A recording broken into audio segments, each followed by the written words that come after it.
All right, let's jump right in. Today we're going to talk about something that sounds, well, like a total paradox. Why would a place that isn't even officially recognized as a country go through the trouble of issuing official documents like passports? Let's get into it. I mean, it sounds like a contradiction, right? If your government isn't recognized on the world stage, what's the actual point of a passport?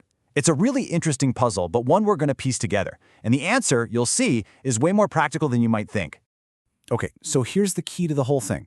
You've got to think of it like two different roads running side by side. On one road, you have the everyday practical needs of the people living there. And on the other, you have the long, complicated political journey toward international recognition.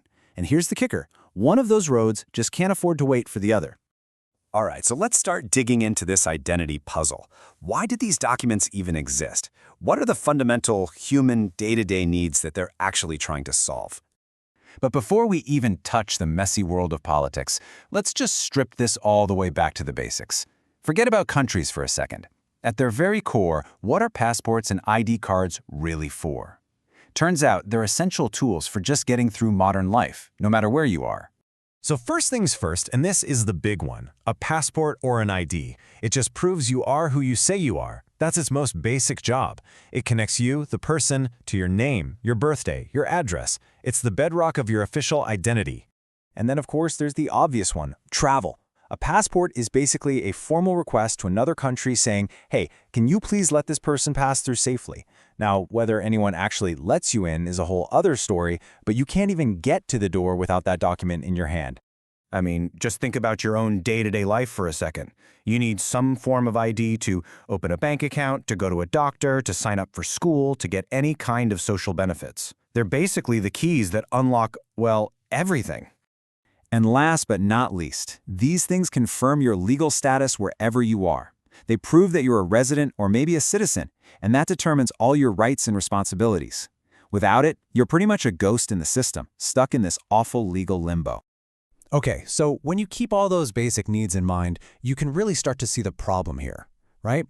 Any group that's trying to actually govern a population has to deal with these things. They have to find a way for people to prove who they are, to travel, to get basic services. It doesn't matter if other countries recognize them or not. And this, right here, this is the absolute core of it. People's lives don't just hit pause while diplomats and politicians argue about statehood. The business of life, of being born, going to school, getting a job, it just keeps going. And that needs a real functioning administration that can issue official documents. You know, the reality for people living in these places is, well, it's messy. It's not as simple as having just one passport. A lot of times, people will have a whole collection of documents, maybe one from the local authorities for everyday life, and another one, say from a recognized country, just so they have a prayer of traveling across a border. So, if these places are issuing documents, the big question becomes, what does everybody else do about it? And this is where we get into this huge global game of acceptance where, practical needs and politics totally collide. So in some cases, surprisingly, other countries just accept the document. They might do this for purely practical reasons. It's kind of like they're saying, look, we're not recognizing your government, but we see this as a real person who needs to get from point A to point B. They separate the document from the politics. But what's way more common is this kind of middle ground approach. A country might say, okay, we'll accept this passport if you're just changing planes at our airport, but not if you want to actually enter the country. It's this really tricky political balancing act, trying to meet a practical need without giving away any political point. And then you've got the total opposite, a hard no. Some countries just flat out refuse to acknowledge the document at all. They see accepting it, even a little, as a step toward recognizing the government that issued it. For the person holding that passport, that border is a brick wall. Now, I know this might sound like some super niche, high-level diplomatic thing, but trust me, the ripple effects of this hit major global systems that actually affect all of us, whether we realize it or not. I mean, seriously, think about it. Airlines have to figure out what's a valid document and what's not. Border control agencies have to write policies for these specific situations. It shapes global migration and creates some really complex challenges for security screening.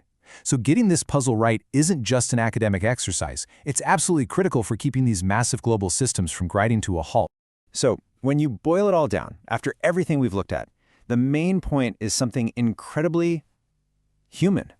Having an identity isn't just about politics. It's a basic, fundamental human need. People have to have a way to prove who they are so they can live and work and move around, no matter what the political status of their home is.